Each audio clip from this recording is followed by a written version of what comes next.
Masters of the Modern. I'm your host, Alex Kess, with my co-host, Ben Bateman. What up?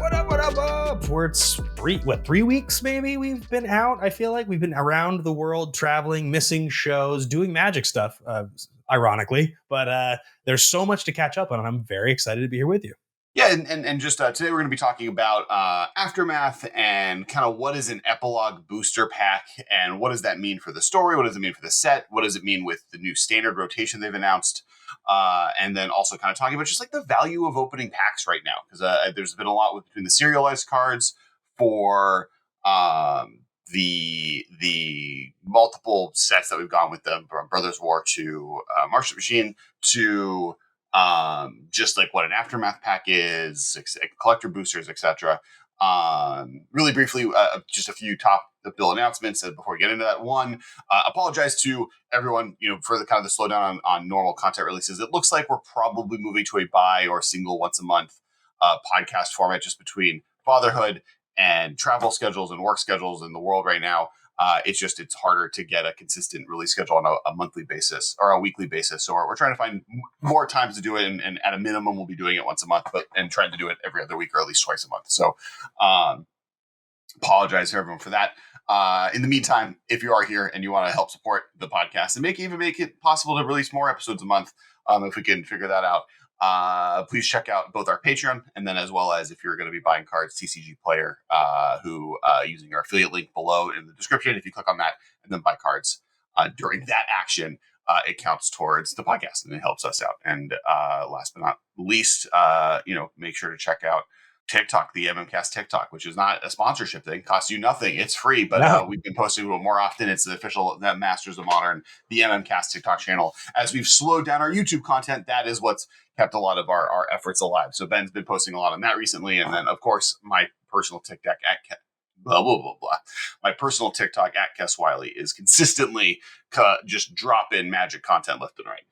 Drop that platinum quarter on us this week. Just the 25K, just throwing down. Oh my goodness. Just the flex from Kess Wiley. No, it was good to see. Did I hit 25K?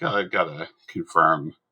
You posted a video about hitting 25K. You schmo. I feel like that's why I responded. 25K followers? That was like months ago. Really? Did it just pop I guess I hit a 16,000. That was a repost. That was when Prof was here. It popped up on a different feed of mine, so it must have been an old post. But either way, I hadn't seen that post yet. Yeah, Kess has been killing it. Yeah, it's. I was going to say that on that note, you've been doing obviously daily content on both Twitter and on TikTok for months, so you can get a lot of Magic news there. If you do follow any of our places, the YouTube or the Instagram or whatever, and you see any video content, we have Renee, who is often reposts the reels, clips of the podcast, clips, Alex's clips, now some of the stuff I'm doing. So you kind of get a little bit of a snapshot of that. And the one series that I started doing recently, which was pretty fun, was kind of looking back at old draft formats and talking about what the draft format was like, what opening the pack was like, and then what it's like throwing one of those packs into a chaos draft. As you guys know, that I have kind of a fascination with chaos drafting. So you can see those on the MMcast TikTok. I've done, I guess, 3 or 4 of them now, and it's been pretty fun. I've actually really enjoyed that.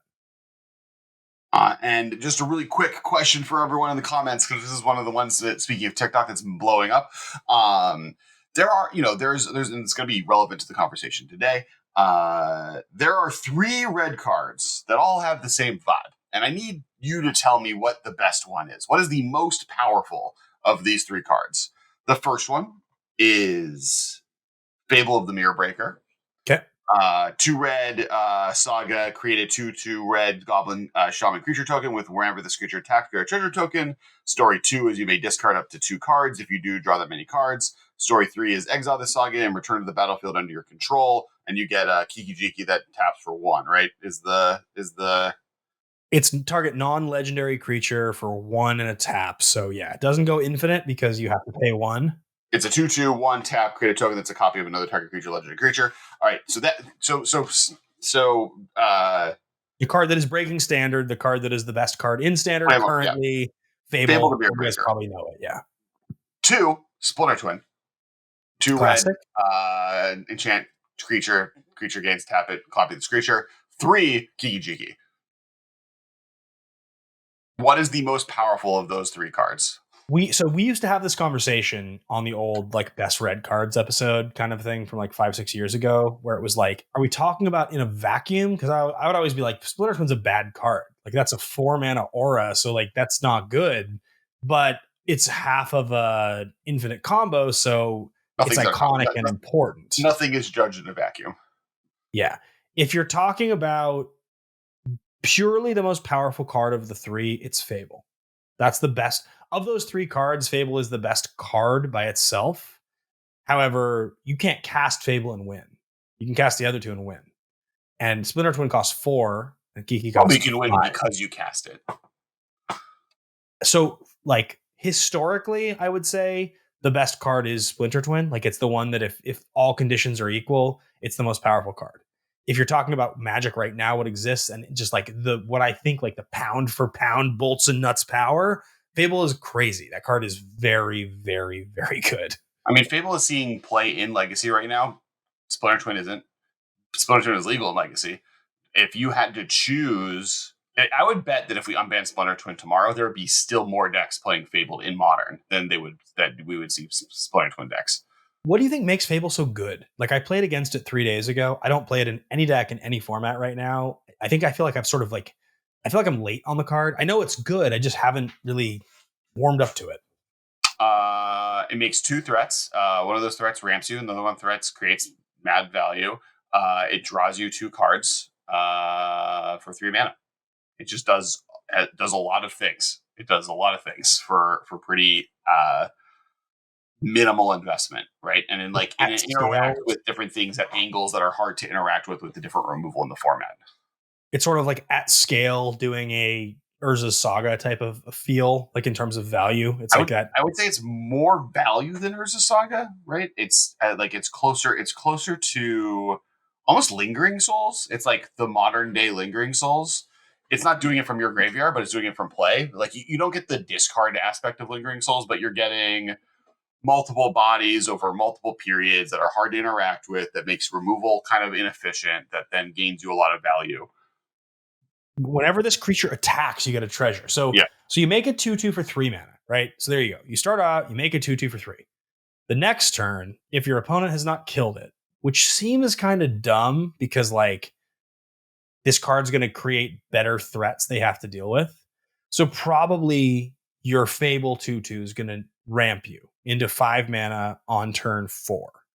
And then if you let it flip, if you don't deal with it somehow, now you've got not combo Splinter or not combo Kiki, but like, let's be honest, Kiki has only won games of Magic combo wise, like 70%, 60% of the time. The rest of the time is just like value. It's just a value card. Like it has haste, it comes down, it makes a copy of an ETB effect, and it's just generally good. Getting that as the ultimate version of your creature for 1 is pretty powerful. Yeah.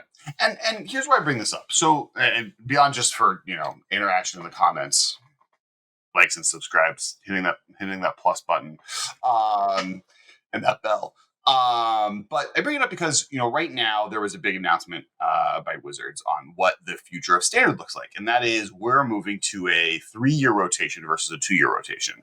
There's apparently other changes that they're discussing, and they're kind of working out the specifics, likely some version of tournament play that hasn't been really established. But basically with Eldraine, instead of the sets of Kamigawa, New Capenna, and both Innistrads rotating out of the format like they normally were, we're going to have them for another year as we add the next run of sets, starting with Wilds of Eldraine and Ixalan. And a few things. I think, one, it's funny because I think the last time we went to Eldraine, there was a standard change, right? That's when they went back from Dominaria and twice-a-year rotation with the double block system to... Because like Dominaria was supposed to be followed by a second block, and then we did Eldraine, or is that a year later? Dominaria, I think, was the year before Eldraine. Eldraine was 2019. Dominaria, Ravnica, Eldraine. Eldraine followed War of the Spark. Yes. Okay, so Eldraine was the end of blocks, not the end of... Yeah, you're right. I apologize. So ignore what I just said. Thank you, editors. But what's it's interesting because... they've tried this before. We've done standard modifications. The last time we did it was a shortening of it, right? It went from one rotation every year to two rotations a year, and that was a mistake, right? At first, it felt like, oh, that's a great idea. We're already used to rotation. Let's have this move faster. And then it just felt like no one ever was able to find their ground. Decks never really worked out. They then moved to, they've also tried Super Standard, which was closer to this. Now, that was when they changed Extended. So Extended was a format that predated Modern, was I think the last 10 years. I don't remember what the original one was because No, Extended wasn't 10. It was like 6 or 7. It was like, yeah. No, because remember it shortened to 4, so I think it was like 10, and then they made it. So it was a long time, maybe 8. I think it might have been 8. It was going to be a multiples of 2, right? So they an extended amount, and then they changed it to the last 4 years. So then it became like Super Standard, which was actually one of my. I really liked that format at the time. It was like a who's who of like Cobblade versus Valakut versus Fairies versus it was almost more of a precursor to Modern than Extended was, and it had but the problem ended up being, and it was kind of the template for the Modern ban list, it was a little bit too much of just like who's who list of the least favorite decks every person had from Standard still being around, Well, and you because never really there got aren't rid of that enough. rotation problem where like it was more expensive to buy into, and so rotation made it more painful that it was 4 years long and expensive to buy into if you weren't kind of in it the whole time. So now they're doing 3 years. Yeah, I mean, it's weird to think about how many years we've been discussing this on this podcast because, guys, newsflash, this podcast is going on 10 years pretty soon. So, kind of wild. We've seen a lot of different iterations of Standard in various formats that we've discussed on here, and they constantly try to adjust to accommodate the interest by players. I think the piece of this equation, obviously, that's the most notable that wasn't around in those old iterations is Arena. That's the number one thing that's changed the game.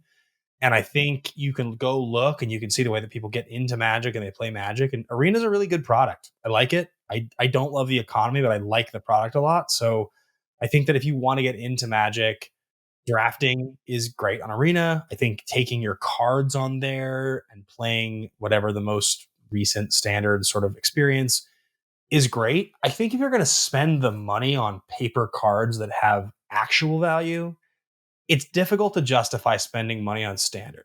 That's the thing right now that's hard because prior to this announcement, Standard has not really been a high demand paper format. Like it doesn't make you feel like those cards have any chance of really retaining any value because not that many of those Standard cards make it to the eternal formats. I will say Pioneer has been great. Like that's a healthy format that's reminiscent of 2010, 11 Modern. It's starting to kind of really feel like that. And so I think it makes Standard cards that are good feel more important. But I just think overall, this move by Wizards is it's them pivoting and acknowledging Standard the way it's been, the way it has been always, or similar version of by 6 months. That's not working anymore. People don't want to play that in paper. They want more optionality. If they're going to play that version, they can draft, they can play whatever thing on Arena we're offering. Because we've established now that Arena is not the same thing. Look at Alchemy and you look at the way it works. It's a whole different experience than paper Magic. Well, and there's like interesting features to it, right? In a lot of ways, some of my favorite Standards of all time are the last summer of a format or the summer of the format, right? Where it's like they add that second core set that's supposed to build on the previous sets, and you live in a world where like that allows them to like be like, okay, you know what, we know that the dinosaur set is rotating in 3 months, so let's print like an overpowered 2-drop dinosaur that makes that deck playable for the last 3 weeks of the format, Right. like would be toxic otherwise. Or we can print 3 mana Vampire Soar, and knowing that the Vampire set Ixalan's going to rotate at a Standard, but we're going to have like a 3-month period where black white vampires is sick. And that's one of the things Wizards did say, which was one of the reasons they want to make this change is the design cycle of a format right now. If I launch a Standard set as Wizards in the fall, and I think like these 4 cards in our testing were amazingly fun. Like this card was the dopest card we made.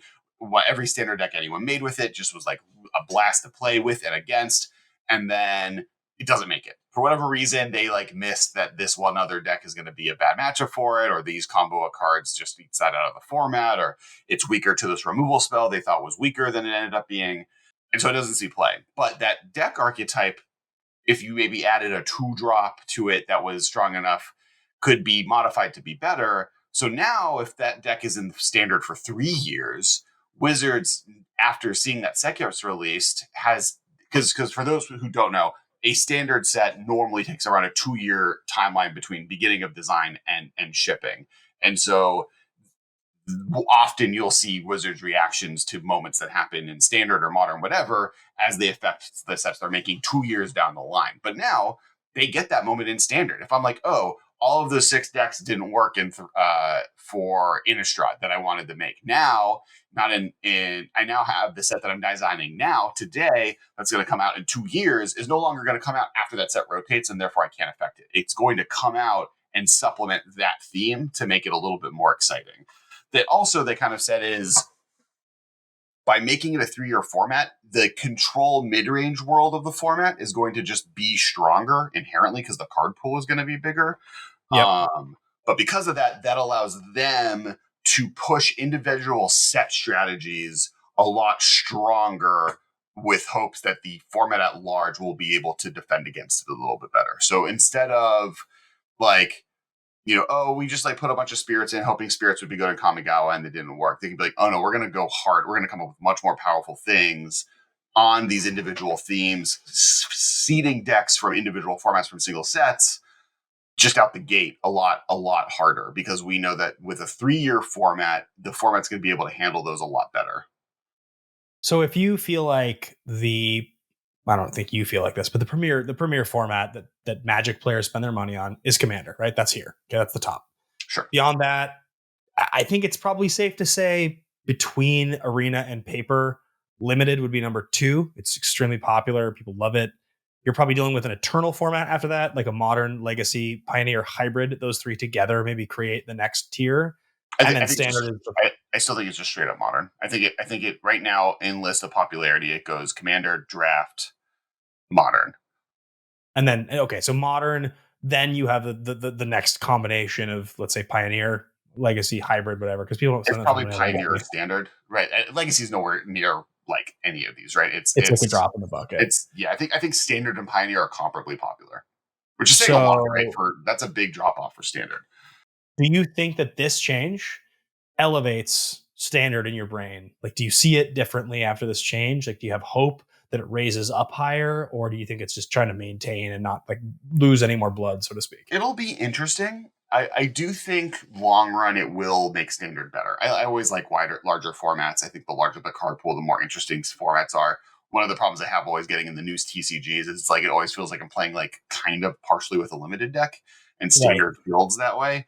And it's kind of why I don't love Limited a lot of the time. That's not Cube, because I always feel like the stuff you're playing with is just like, I don't care about a 2-1 for 2. I never will. And I do for both Limited and other formats.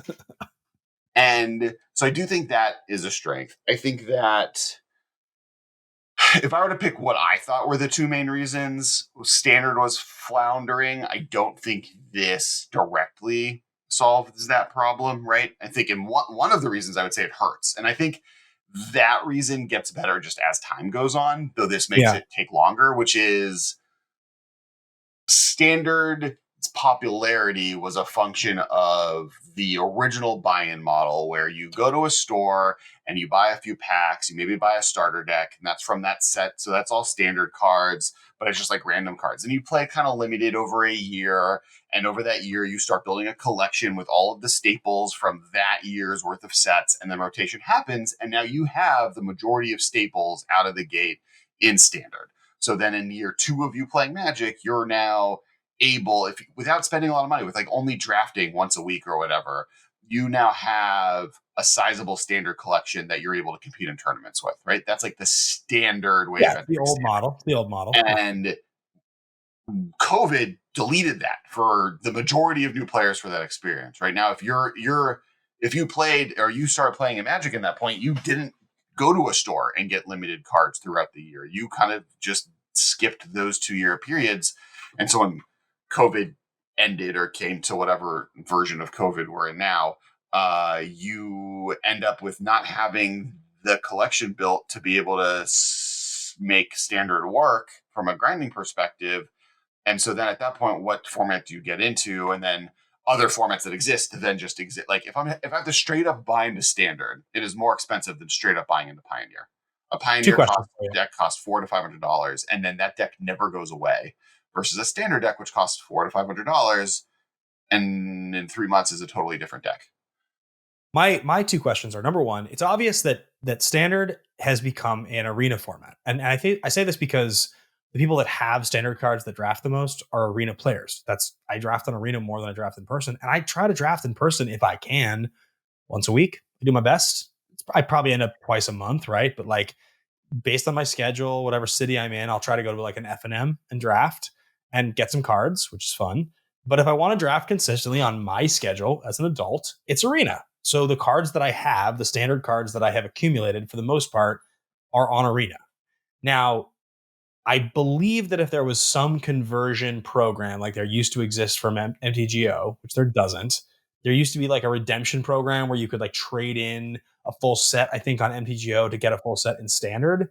It might help, but I don't even know that it would, because the person that wants to play Standard, who has done what you're saying, they've played arena and they've kind of gotten into those packs, they've drafted. It doesn't matter if they've done 4 drafts or 20 drafts, they're starting from 0 in paper. Well, no, yeah, this environment has to exist in paper, right? And that's why like arena. The point of this is to get people to play Standard again in paper, right? Because obviously people are still playing on arena. I don't think they have any issue with people playing Standard on arena versus other formats. I think my point in saying it is that if you wanted to try out Magic, it's so much easier to try it digitally, and then you feel like you've invested and you've spent money. I think you would keep going and spending money there than feel like you're starting over, even if you've only spent like $200. That's to me where it's like people are playing paper drafts. I mean, people are going to stores in person and drafting again, right? Like that model hasn't gone away, and Moto existed through it. Again, like you could redeem off of Moto, but the amount of redemptions off of Moto was not a percentage that was high enough to like really say like that's a model of how people are actually entering in the formats.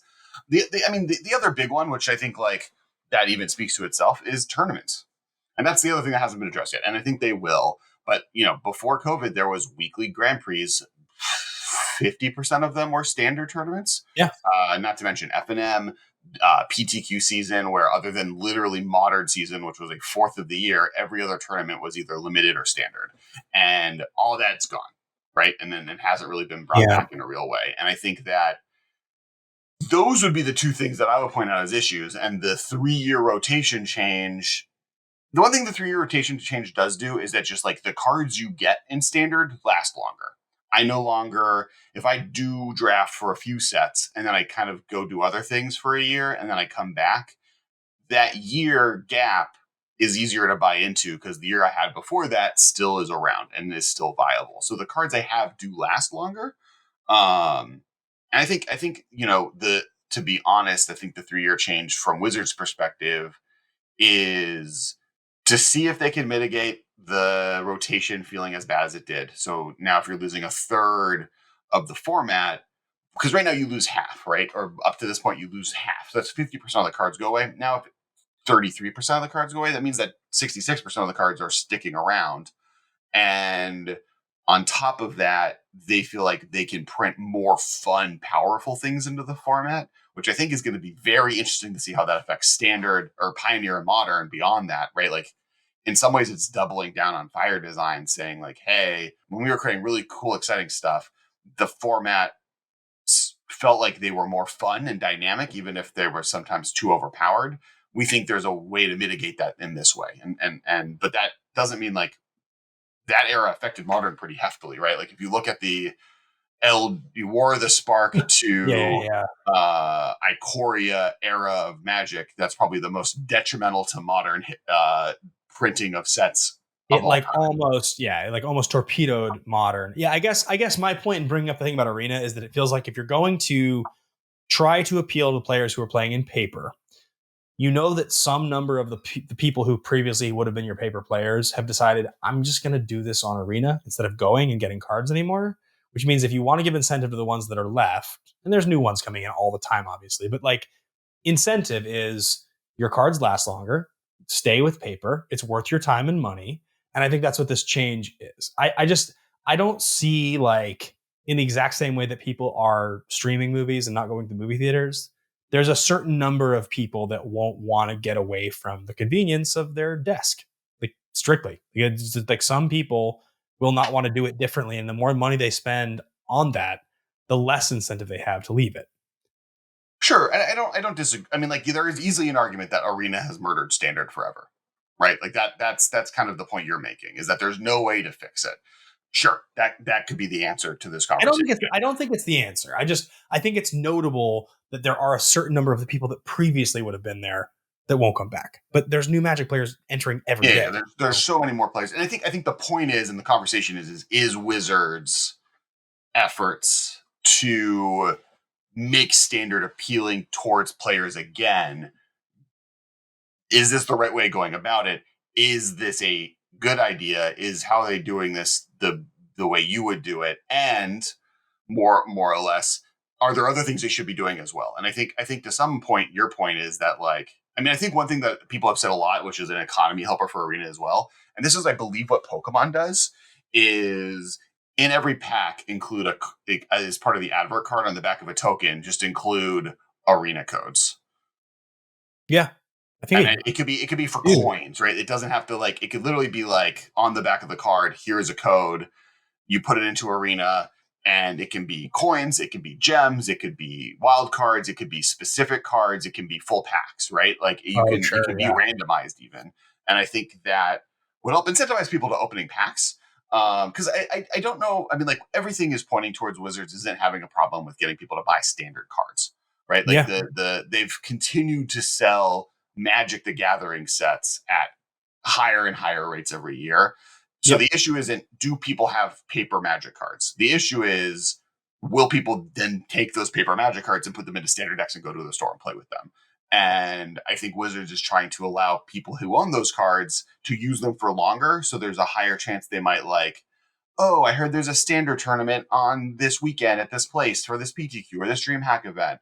And oh, I guess I, like, do own a lot of Brothers War and Dominaria United and Phyrexia, and I, like, have most of the cards needed to play that really cool deck I saw where Shieldred and Liliana and, you know, Thalia are all playing together, which that's not a deck, but, you know, there's doing cool stuff. And I think to be honest, that first sentence is the most important that hasn't been announced, which is standard tournaments are back. We're running them every weekend in some format, in PTQs and GPs and Grand Prix and Magic Cons and Magic Command Fests. And without that happening, the other changes, though I think are nice, like I liked Overextended, I like that, but I don't think it is I don't think that's the first solution. I think that is just the first solution they had made a decision on because it affects them for the next 3 years of what they're going to do, while the other stuff can be rolled out over time. My thought in general, and actually what I want to do is jump from this conversation in a second to the products available at retail. Like we talked about this a second ago, and I think it's an interesting conversation for us to have. But I do think there's a conversation to be had surrounding, okay, you play Arena, right? You draft like a decent amount here and there. Okay, so for $100, you can get the, like, max offering of gems they offer. That's like a thing they do. You get a bunch of gems, lasts you for a whole year. A box of standard draft packs, it's like 110 maybe, I think, on average at a retail store, something like that, give or take. It's right around there. Maybe it's 100, but point being, if they offered something on Arena that was $200 for, you know, the more gems than 100, and a one-time per account redemption code to get a draft box, or there was a high number, like twice as many gems as you buy for 100, like literally 2 times the number, to redeem for a booster box, not like a set, but just a sealed box, something like that would incentivize players who are doing well at Arena to be like, hey, all these gems, I have all these points, I have, or from, in my case, I have like 371 mythic wildcards, and I don't play anything on Arena other than limited. So, like, I want to be able to use all of the things I've gotten to do something. They could make it so bad for me. I could trade 300 mythic wildcards for, like, literally 36 draft packs, and I'd be happy. I would thank them. Like, Like if they gave some, because the point of that is what happens is they make it so that a digital player now wants to open physical cards. Now they have these cards. What do I do with them? I want to go to a Right. store and buy other cards to I don't think play. Wizards is having any issue getting people to buy standard packs. I just think there's a way to get the players who are doing digital to want to go and use that experience in person and buy physical cards as well. Because one box is not going to make their Magic career. It's going to make them want to buy more cards. Well, Like I think that that's I guess my point is that like I why. don't see, if I'm Wizards, my goal is to keep the arena player investing in arena and find new players who aren't buying into standard, that were buying into standard but are now buying into commander or pioneer or modern or You don't draft. think standard arena is a necessary crossover financially in their mind? Like No. they're fine to just let them. And in fact, I believe that they are not changing they're keeping, I mean, maybe standard changes, but alchemy is still staying as a 2-year rotational format. The 3-year change is specifically a paper focused card format change. I think they're different groups. I think some of them are carrying over in the same way that commander players and standard players and commander player and modern players and modern players and standard players all have, there are a bit of like, I am only a commander player, but there's often as many I play Magic in any way that you put in front of me players as there are is the only one format. And so I think it's two things. I think it's one, if standard is more popular, the cards that are being printed into standard are more valuable, making it more like bringing more value to opening packs. And so their goal and mission to get standard to be more popular is to make it so stuff like Marching Machine or whatever, the value in the packs that you're getting aren't just centered around these premium edition stuff. And that to them is their goal, right? Their end goal actually. And I don't think giving arena players free boxes helps them on that goal at all. That's fair. That's fair. I guess I don't make the suggestion from the perspective of like Wizards is hurting and looking to solve a problem. I looked at it from the perspective of like, I think arena will exist always because it's convenient for the way that it exists for me, a guy that likes to go in person when I can. It's nice for me to be able to go and play Magic and accumulate. I just end up with like these pieces of the economy that are useless to me. And I wish that they would find some way to reward my hours spent in some way, even if it was marginal, even if it was like 20% of what they should be worth, in a way that I'd be like, gladly, I'll dump the last year of experience for one tiny payoff that I see as what I actually want, as opposed to like, what you'll give me. Yeah, I think, and I think the point there is almost like there is an argument that it's possible to use the issues with arena's economy to make standard more popular. And I don't even know if what we've proposed here is the best way to do that, but that idea isn't a bad one.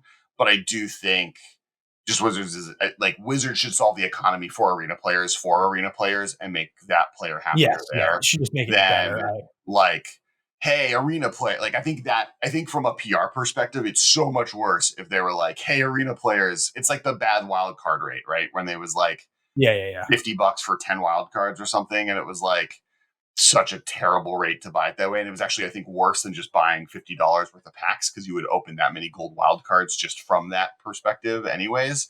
And it's like they should just allow me to spend 25 mythic wild cards to join a draft. They should just allow the trade in. Yeah, agreed. So on that note, that's kind of like, that's like essentially the combination of factors that are like contributing to in-person play in stores, buying standard packs, the arena economy, and how people see standard from a value perspective. Now, the products that are being released into this, a few years ago, there was a major change where packs started having 3 different versions you could buy at retail. There was draft packs intended to be drafted. They're the classic 14 card plus token. Like that's what you draft with at a store right now. Used to be the only version was a draft pack up until Throne of Eldraine. The only pack you could buy was a single standard version of a pack. Set boosters, which are like a similar experience, but they're 12 cards. You get like an art card. There's usually one foil. There's always one foil. I guess they're higher value from like a collectability perspective. They only cost like $3 more maybe. And then there's collector boosters, which the average retail is about $25. They're 15 cards. You get like one of every version of whatever showcase, special printing. They're all foil. You get like 4 or 5 rares. They're expensive and you can open really cool stuff. You should expect in a collector booster to open like one thing at least that's really cool. like a thing that looks awesome, you probably haven't seen. It's a special version of a card. That's like the experience right now when a new set releases of what is out there. Is there are 3 different versions.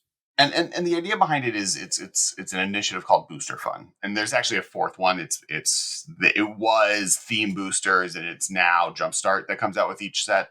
Sure. Yeah. Which is meant to be like beginner entry player opening this, that you can immediately start playing with the cards. If you buy 2 of these packs, It's like giveaway product. It's like what they would give you if you showed up to a store or an event. Like, hey, Well, no, here's 23 cards. It's not giveaway. It is randomized pack, but it is meant to be like, I can with these 2 packs together, I can start playing Magic immediately without having to build a deck or whatever. It comes with lands and everything. But the point of all of them is to make, really was legitimately to make packs opening fun, because they realized they had a problem where like most people were buying draft boosters, and the best thing to do with a draft booster is draft it, and therefore you shouldn't open the packs. And for prize support and for just encouraging people that want to open packs, they increase the value of worth doing it, right? Opening up a set booster is a better EV than opening up a draft booster, because you have 2 shots at a rare. You always have a chance of getting a premium style card out of it.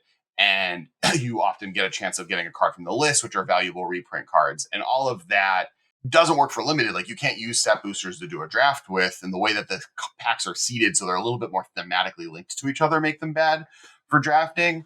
But they're great to feel opening. Like, when I've opened up boxes of set boosters, often when they're tied to something like a mystical archive sheet, where like everyone comes with a cool Japanese mystical archive card, or everyone comes with a Japanese alter art planeswalker like War in the Spark, that's felt great.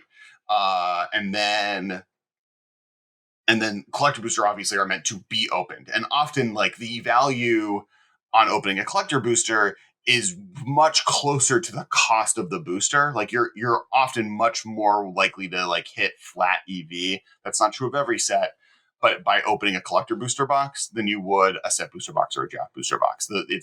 There's more value per pack, and especially when you up in the Modern Horizons ones, or this is the idea originally at least, Modern Horizons or Double Masters, very expensive to open them, but your like chances of getting foil fetch lands or Ragavans or the crazy stuff that was in Double Masters mitigates the cost in a way that makes it really exciting and really fun to open. I jokingly say like 2 of these are really made just for people that crack boxes for making content on the internet, because it's way more fun to open up a collector booster on a TikTok or on a YouTube video than it ever is to open up a draft booster. Yeah, for sure. I would say there are 2 significant moments in the history of Magic printing, like in terms of like the product they're printing that we open. There has always been a standard company line from Magic, which is that we don't acknowledge the secondary market. The reserve list, I guess, is probably the earliest example of them acknowledging it by not acknowledging it, which is that we're going to, not reprint these cards. And this means that you can have confidence. But after that, secondary market, it's up to you guys. Everything past the reserve list is free reign, right? Like, that's kind of what the whole idea was. So up until 2013, when Return to Ravnica was released, there was this kind of running theme. You and I used to talk about this a lot. If you bought sealed product and you just like sat on it, just like put a case in your closet, 5 years would pass and you would make 50%. Like, it would go up. They always did. They just like, there, for whatever reason, you could buy Magic product, you could sit on it, and there would be some combination of factors. They just knew the math problem when they were printing the cards, where they would go up based on the value of the old packs and the cards involved. Return to Ravnica 2013 happens. And from that point forward, and this is not like a myth, guys, you can go look at, like, search any set after 2013 on TCG Player versus any set before it. You're going to find overwhelmingly the cost of a pack after 2013 is about $5. Might be like $8, but it's like almost the same price as the print. Prior to that, almost every single pack is 10 to 50 to 100 to 500, whatever. Like, it's a whole different experience. So that 2013 moment is a clear cutoff where I think it was just the amount of product perhaps that was printed. That might be what it was. I don't exactly know like why, but it's just the product is so much more available. The second one is Throne of Eldraine, which is late 2019, when they introduced exactly what we just talked about: collectors, set, and draft boosters, where now when you buy something, the expectation of what you open is no longer, I could open anything. We know today, if you open a March of Machine draft pack, you can't open a serialized Magic card. We know that. If you want to play the lottery, you will not open a draft pack, which up until 2019, the case was always open a pack, you could open the best card in the set. The best foil rare in the set could be in your hands. They have priced you out now if you open a draft pack. So the game is different. And it's very interesting if you look at the products they're releasing because of the fact that in those different editions of printing, and specifically in the serialized cards, Wizards has basically acknowledged if you want something cool, you can spend more. If you want to have a good Magic experience of playing the game, you can spend less. They're comfortable saying that in the product. It's kind of acknowledging the secondary market without actually acknowledging the secondary market. Because let's talk about Aftermath, the set that was just released. It's literally the newest set. I think it's a misconception that people have that Wizards doesn't acknowledge the secondary market. Well, they say it though. It's like it's a company line. Like they don't investigate the secondary market when printing. They do though. And then in fact they've kind of said that they do, right? Like they've stated like we understand what value there is in secret layers we print. We understand what value is. I think there's like, and maybe it was from way back in the day, they had a company line where they don't acknowledge the secondary market. They don't discuss it publicly. Like they're not like, we're going to talk about the pricing of cards as we put them in. They outright said like, we consider the cost of reprints there's reprint equity is a thing they talk about, right? Like that is a conversation they have, and that is literally acknowledging it. So I think that is a misconception. I do think I agree that they are thinking of these things when they're printing these cards, when they're coming up with these sets, when they're thinking of doing these things. They understand what's going into it. And there are other issues where, like, for instance, they weren't allowed to call the expeditions treasures. Do you know this whole story? No. Because treasure is too associated with gambling in countries. Interesting. So they were originally going to call them, I think they called the ones in Zendikar, the old cards they seeded in treasures, and they got in trouble. They got their wrist slapped. So like the old forward, they stopped calling. They had to come up with different names that wasn't like currency related to make it, because otherwise it ends up being too related. So there are things you can step on. And getting into Aftermath, I think Aftermath is really interesting. I literally tweeted before the podcast, like, did you buy Aftermath cards? And it's like 72% no, 29% yes, right? And this set's really fascinating to me. In some ways, I think it's really cool. And I think it sucks that it's kind of getting a little bit of the hate. It sucks that the whole leaking thing happened. And I don't even know if we've talked about stuff with like Pinkertons and all that. Yeah, the Pinkerton stuff. I don't want to get into that at all. But like, honestly, just stop commenting on people's videos about the Pinkertons anytime they post something that's not related to it. But that's regrettable and definitely like killed a little bit of the hype for it. But like, this set does two things to me. Three things, really. This is a post-credit scene. Wizards looked at Marvel movies and was like, what's the hype thing at the end of their big things? It's the shawarma scene. It's the thing setting up the next big story. It's like showing a little bit of the, like, what are the characters doing just after it that we weren't able to touch on? And that's what this is. And it's just kind of weird. Like, I almost wish this was released as like a bundle secret layer or like a starter deck where you could just buy all 50 of these cards together. Like, because then as randomized pack where there's only 50 cards in it is like a very weird product for people to buy into. What's funny is literally the guy who leaked it revealed every single card in the set from opening 2 collector booster boxes, which are less. There's only 50 cards, right? Yeah, exactly. Yeah. It's only 50 cards. So like, you could get the entire set in 2 boxes of collector boosters. Now the value of it, because of that, is low, right? Like Nissa is the most expensive card at $40 for the old border version. And then it like drops to a few $10 things. Yeah. There's Rowler's Karn. I think for me, when I think about this set, there are a couple things that come to mind that are very clear. Number one, the idea of this being a post-credit scene, which obviously is that's your theory. It's not like this was announced that way, but like I hear your. No. It was actually announced as a post-credit scene? Yeah. This is an epilogue post-credit scene. Like, that is what this is. They have admitted to it. I mean, like, they haven't said this is like the post-credit scene. That's what I'm trying to say. They didn't liken it to that. It's called Aftermath. So I agree with your comparison. When I say that about the post-credit scene, what I mean is as a fan, when I go to a movie and I see the post-credit scene, 90% of the time it enters and leaves my brain in like 30 seconds. And sometimes they're relevant. Sometimes it's like very cool. And often they're like kind of cute. And like it's not a thing that when I think about the effort that goes into designing and releasing and promoting an entire Magic set would warrant the full release of a set. It warrants like a promo card or two, but not something that we're going to talk about as a released product. That's like where I think the misconception is on their part. This should have been a box topper. You get a random one, and then they also give it away as the premium winning on a Friday Night Magic. The promo the store gives away is a random one. Like that's what this should have been, is like something cool and exclusive that you can only get if you're getting cool cards from like premium editions during this time, but never a product that I walk in. I went into my store 3 days ago and talked to my guy, and I went, huh, Aftermath collector boosters, huh? And he goes, yep. Are those selling? And he goes, not really. And I go, he goes, well, it's only 5 cards. And I was like, you get 5 cards a pack? He's like, yep. And I was like, those are going to be around for a while. And he's like, we'll see. He's like, okay. So I mean, like, and by the way, it's called, the actual official title of the set is March of the Machine, the Aftermath Epilogue Booster Display, right? So an epilogue versus a post-credit scene, but inherently that's the same thing. I agree with you. I don't think it could have been a box topper, because these have to be standard legal cards that are new, right? These are all new things. And it is a pretty significant thing that's happening.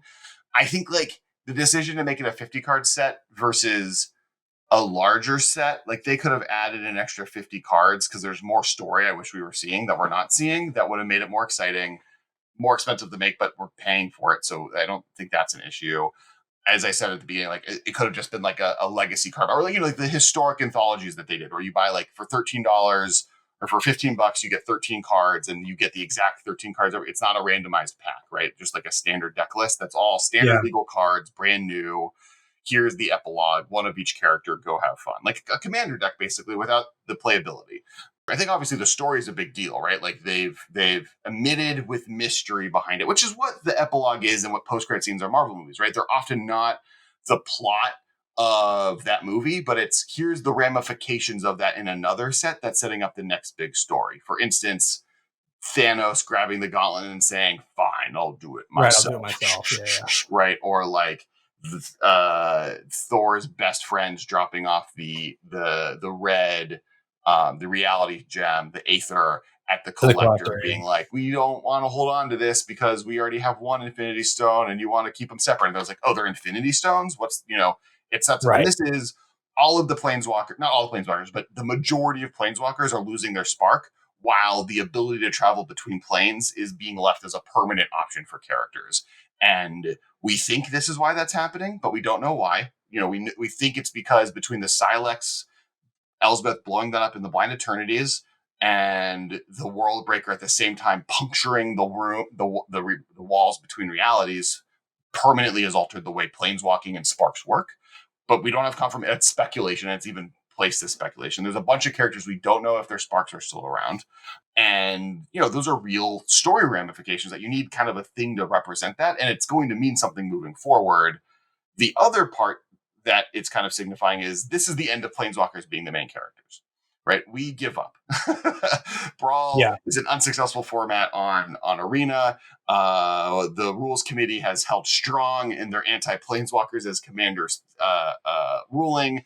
4 years after that became a real conversation, and 2 years after we kind of all gave up, this set's coming out. So it's like very directly linked to the moment that 2 years ago everyone was having strong conversations about like, should Planeswalkers be commanders?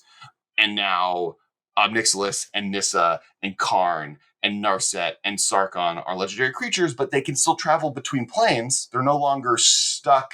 So if you wanted to tell a multi-year, multi-set story about Sarkon, he can travel from Tarkir to Amonkhet to Ravnica, but he's a legendary creature now. He can now be the center of attention in your commander game, as well as the center of attention on our story, which is interesting from a story perspective. The other thing that I think is interesting is I think, and it in some ways it's sad that it's a failure, and I'm interested to see the lesson that Wizards takes from it, because I think that a 50 card standard expansion is fascinating, is a great idea.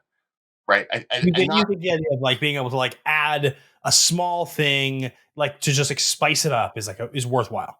Right, like the fact that this doesn't have to be a balanced limited format. You don't need to do the effort of the 200 card set where 150 of the cards need to be designed and balanced and tested for standard. Like the fact that they could just like hyper speed 50 cards through a standard gauntlet and see what that does and be like, hey, okay, we need a set that comes out in June. That set's job needs to be, hey, standard has these strengths and weaknesses and these problems, and we want to be able to hyper target fix it, and we want to be able to do it on a year timeline.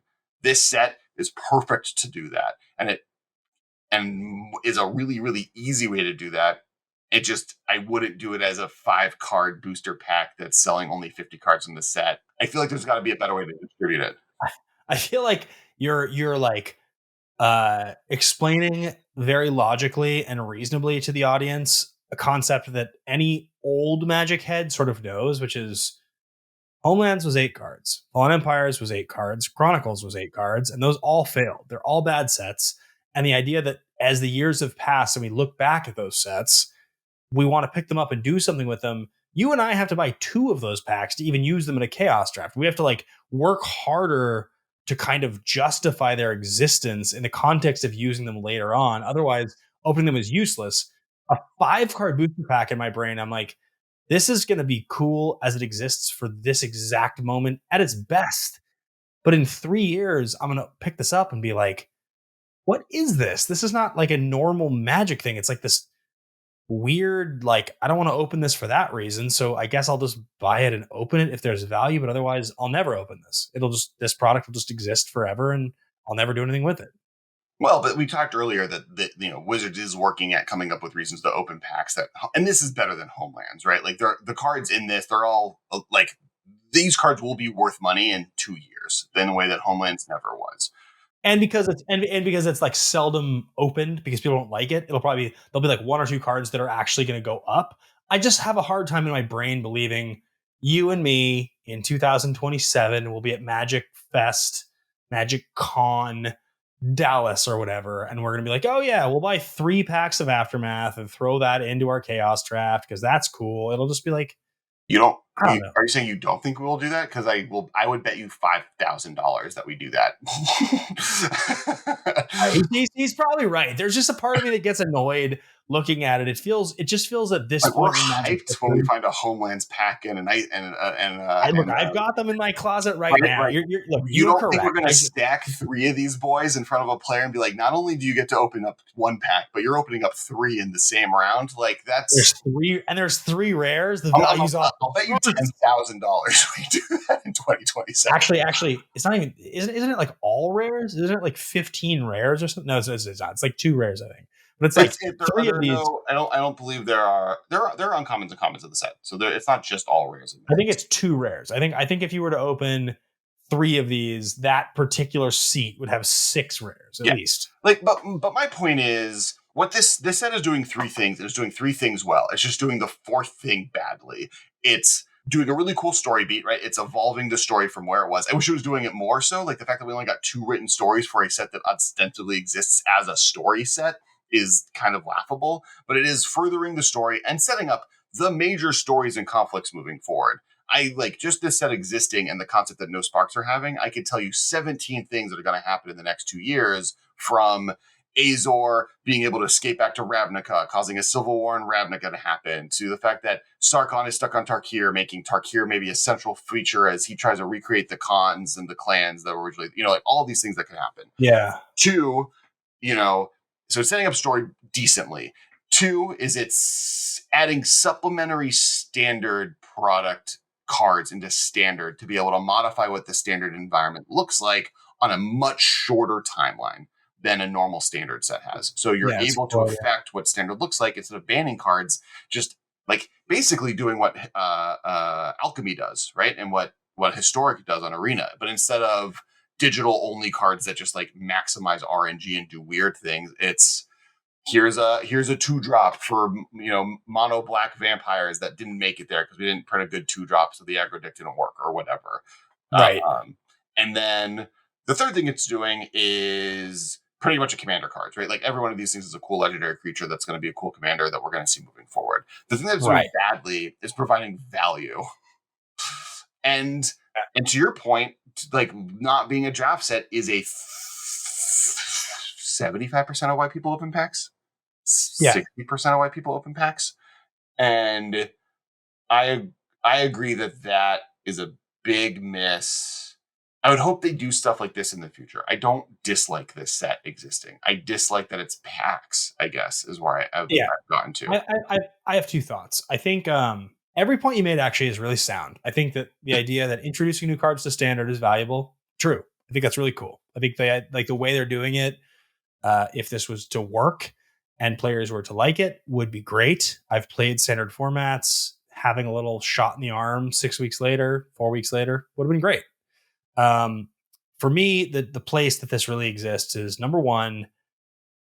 We disagree sometimes on the player base and their attention span for story. I think more people are interested in story than I probably have classically acknowledged. However, I do think that there are a certain component of Magic players who kind of pay attention to a new expansion comes out at this time, and I'll buy it. And this thing, like the way my brain registered this was, oh, the next expansion got leaked. Like they leaked the whole next expansion. And then when I was in Minnesota, one guy was like, my buddy did the event. He actually got Aftermath packs. And in my brain, I was like, oh my God, that's he stole the packs. Like I was like, this is so bad because like they got leaked. That's what my brain was doing. It's the whole next set, right? I was like, they couldn't be out this soon. I didn't even realize that it was 50 cards and this was supposed to come out that weekend. I had no idea what it even was until post Minneapolis. Like it's so abnormal that my brain didn't go to the place of this is relevant for like a story perspective. It was like, there's a 50 card set coming out. What even is this? I don't understand. It doesn't compute.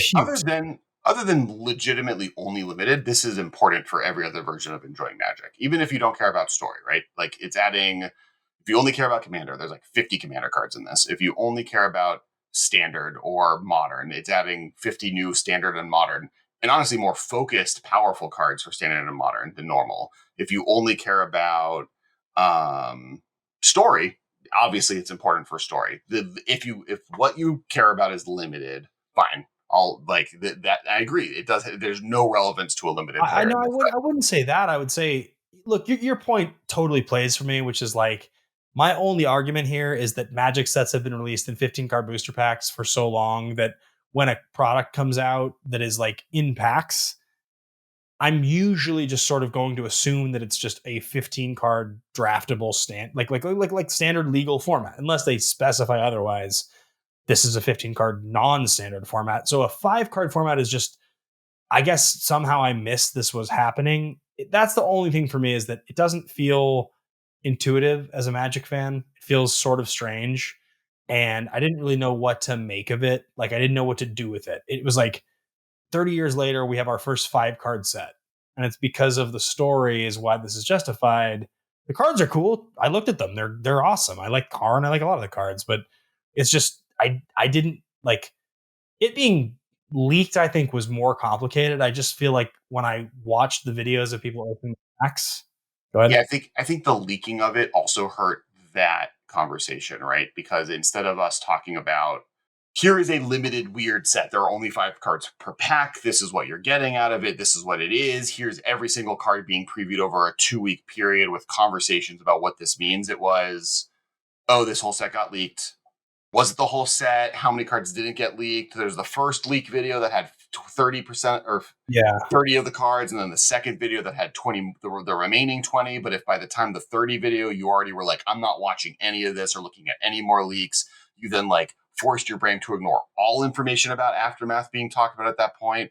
Then not to mention any video made post that was more about the Pinkertons being included than actually what the product was. So the discourse around this set's release, I think, did more to harm your awareness or many players' awareness on what this product was than, to me, that's what I think, like it being a story-focused set doesn't, because so is Aftermath, so is All Will Be One. Like every story, every main standard set is a story-focused set.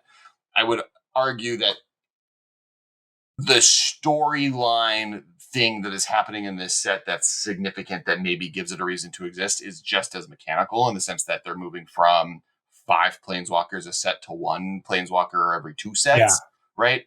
That like that who cares about characters? That is a card type that now in standard is going to be significantly reduced in quantity than before. I feel like looking back at this in a few years, what's going to actually happen? A, Alex and Ben will be like, let's stack 3 of these in a chaos draft. Sick. And then Ben will give me Uh, $5,000 after the bet we It'll be made. very expensive. B, it will be, oh, actually, that Aftermath set that was leaked, that was like kind of a weird thing. That was the end of Planeswalkers in large quantity. We didn't really get them after that. That was like a huge thing, and it happened, and it was a weird moment, but it actually matters way more than you realize. Oh, Aftermath was like a turning point in Magic, as opposed to like this weird 5-card expansion. I think those are both probably true things given your description. I think it's fair. I think like and like it going along with the new standard rotation, right? Like it's interesting how much this episode is going to be about standard, but with the standard rotation changing, and then in the moment that happens, they invent a standard buff, a buffing mechanic to the format where right. it's like, oh, we need to buff these strategies or we need to nerf these strategies. It's a dev blog in the middle of a standard rotation as a product is interesting, and I'm fascinated to see if we get more. I would be very surprised if we do not get more. Here's a small list of cards being printed into standard. Yeah. I don't think we'll ever. I think Aftermath is and it's hard though, because I also can see Wizards being like, this product did decently. The problem with this product is not that it had sell through, but that our marketing plan got totally destroyed by this whole issue. And so I'm fascinated to see how this goes forward. I think their awareness of scarcity is too high to count on something like this to be the reason that cards get introduced. I feel like there's so much more equity in the idea that like we can control scarcity and people get excited about it. And we're seeing it in all the other versions. We're seeing it in whether it's collector boosters or secret layers or like time passes as soon as these things are released, and all of a sudden people just like love that they exist. They have them, they're rare, they're cool, they're the cool version. I don't know if this was the thing that they do that adds cards to standard. It feels like to me there's a way to do it that's not just a readily available product at retail. It's a slightly different But experience. It's that's something what standard needs to be. Standard products need to be readily available at retail. Like the in fact, if Wizards has said anything, it's like they want, like that's like collector boosters exist because they make standard cheap as yeah, hell. yeah. Right? Like I just think that like the idea, for instance, of if you want products readily available at retail and you want like people to like them in standard and be excited about them, if you can just buy them in booster packs, like you just like pay whatever $5, $6, $4, whatever it costs, and that's all it takes to get the card, you won't create the same kind of scarcity demand that exists with every other Magic product and every other format in standard. And I don't for believe at this every point that commander product ever printed. I just think Wizards wants it. It feels like when I watch the releases of product, it doesn't feel like they want every version of every card to be available in like the regular pack. I guess, I mean, there are Aftermath Epilogue collector boosters, so I guess I'm kind of stepping on myself here. There's probably What like the cool version you can get, but yeah, anyway. like literally every commander deck is just a standard list of cards that you can get from that set, right? There's no variation to it. It's sold at Walmart and Target. Like it's not like if I wanted to get Dockside Extortionists during the era where that commander product was out, I just had to go to a store that had the blue, white, red commander deck that Dockside Extortionist was in. It was a God, I readily wish I could available just card do I could that. buy. Wish I could do that right now. I have it in Yeah, four decks. some of you I have don't it in know at the 4 decks, and I time. own zero. I own zero of them. Right. And Oh, like it could very easily be a supplementary set, or even like whatever the next set after has Aftermath boosters included in Commander. There's ways to release product like this that is interesting that they can do.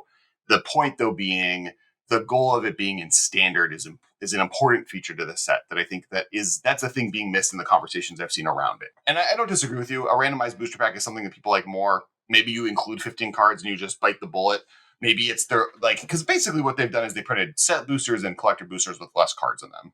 But most of the cards, I will tell you, this is a stack of cards right next to me that is all from collector boosters. And this is the stack of cards that I don't care about from one box. I know. I've said this to you before. So if I care about every card, which going through the Aftermath cards, I care a lot more about these cards than these cards.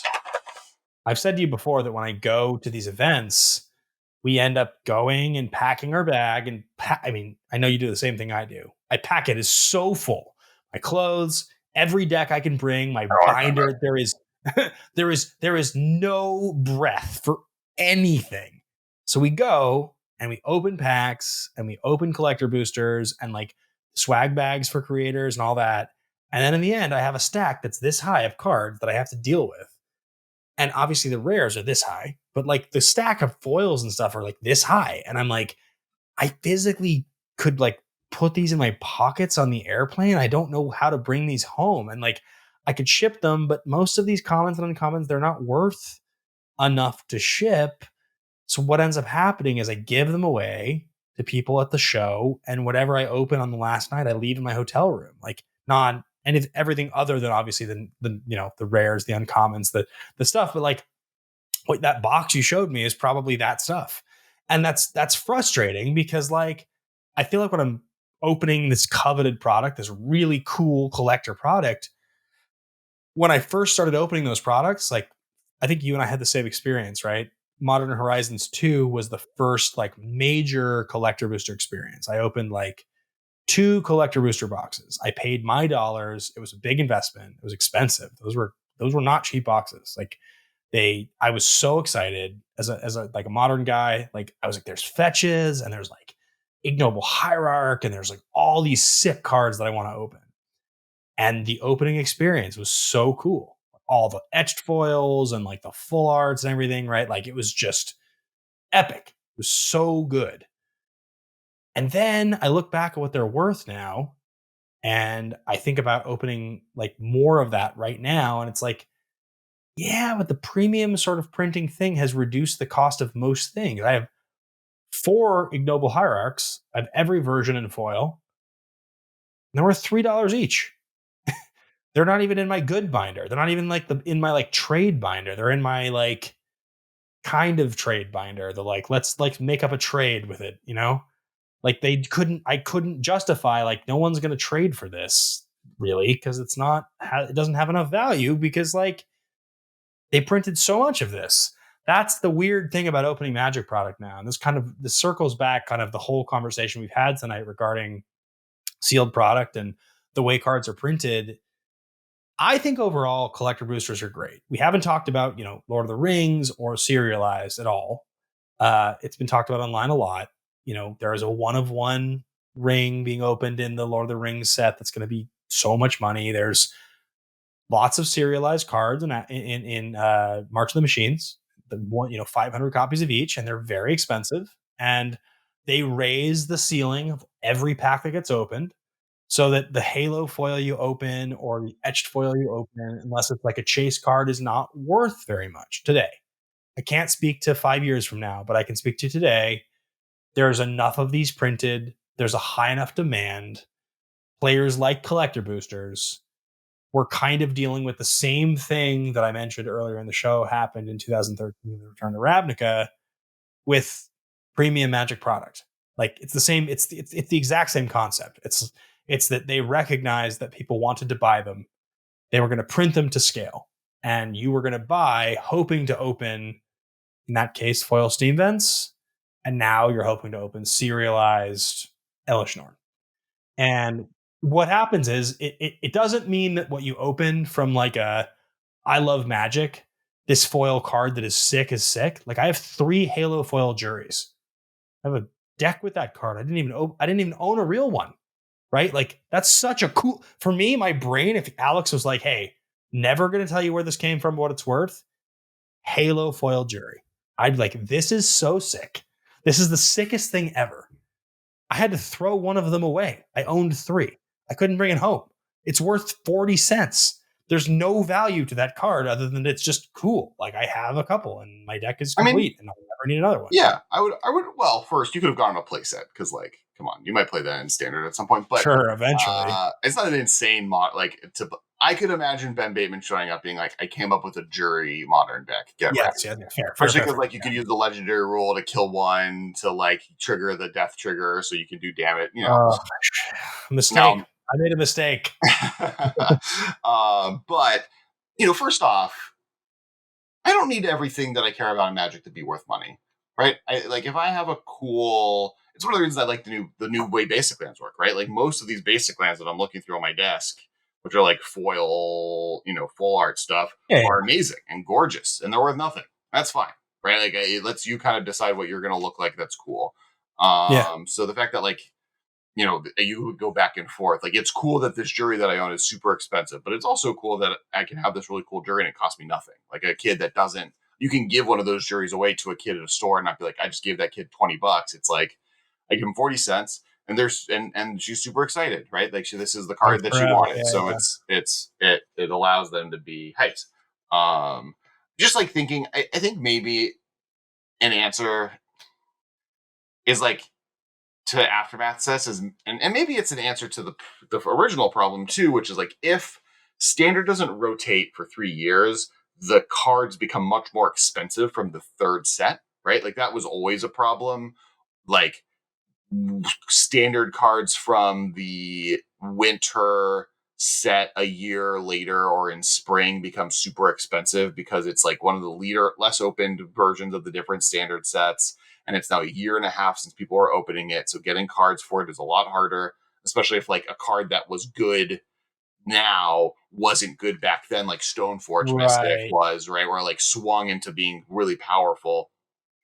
That's always a challenge. And maybe what the answer is just like include the Aftermath stuff, but then like just reprint stuff in the same packs for Standard. Just like make it like a double, like a modern Masters, but it's like standard Horizons, where it's a bunch of standard cards and maybe a cool limited format that's fun to play with 50 new cards at rare, mythic, and uncommon seeded into there, and then people can draft it or whatever. But it's just like there to reprint some cards that maybe need a little bit more access while also adding 50 new cards. I realize I just described what a core set is. You did. Yeah. I was gonna Bring say core I sets like back.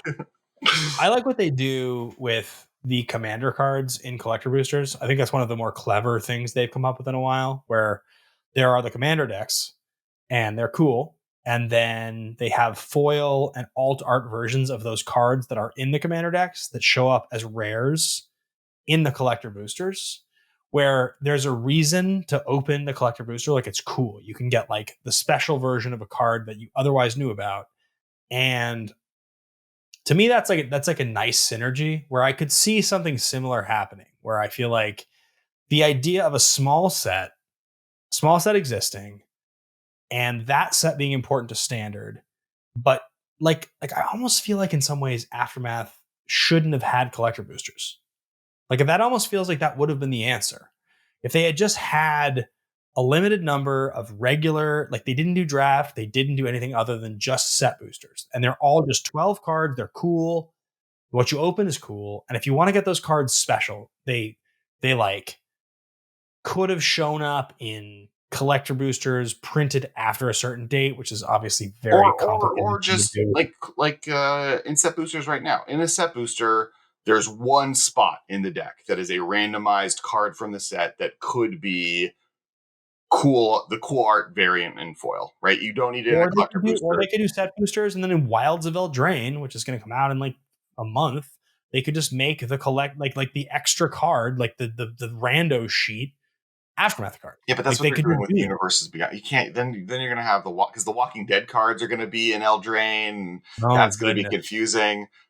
Yeah, I guess my point, because we're running long. I think we're going to Yeah, wrap up here in a second. But I guess my point is that the whole conversation from this is based on the idea that Magic right now, when you open a booster pack, like what is offered to you at a store, is a very different experience than it was a few years ago. It's a good experience to open packs. I think overall right now, I don't think it's like a lot of feel bads, but I still think that there's a misconception about value. Um, we do stuff at major events with chaos drafting. We've talked about this on here before. It's like a passion of mine. I love it. chaos drafting, for those that don't know, is, you take a bunch of old packs, you combine them together, and you and your friends draft a bunch of different sets. And what I like to do is curate those sets. So in Minneapolis, we were going to do it together. Kess ended up having to stay home to be with his son because he's obviously a wee tot. But Gavin and Shivam and I did this really cool panel where we opened packs and gave the packs away and talked about the history of Magic with a bunch of cool packs like Ravnica and, Future Sight and Rise of the Eldrazi and Collector Boosters and Ice Age and M10, all these fun packs. So what it brings to mind for me is I have such a deep kind of awareness now of the secondary market of sealed product. And as I mentioned a couple times tonight, Rise of the Eldrazi, sorry, not Rise, Return to Ravnica 2013 and earlier is really where like Magic card packs have that classic draft pack of value. People want to buy it to re-experience that. They want to buy it because it just, the foil version, the pack foil of a card was worth something. Time has passed and things have changed. There are different editions now, different versions of cards. So the opening of a pack is different and the value of a pack is different. And I think that when we talk about Aftermath and the future of opening product, it's notable to acknowledge that now, like in those days, the RTR days, secret layers didn't exist. You couldn't buy a direct product that gave you a cool, fancy foil version. We didn't have 4 versions of every card. Commander decks had just been introduced in 2013. They were like 1 to 2 years earlier. They were new. They're like the awareness by Wizards of how cards were going to be consumed, collected, and stored was not what it is now. And so I just think that when you as a player go to buy a pack of Magic cards, your experience is up to you. You can buy for value, which is where more of like the collector booster experience probably exists. Maybe like if you buy a commander deck that comes out, it's a good bet you'll get your value. Long term, they're pretty well like curated. Those decks tend to have stuff that will hold up.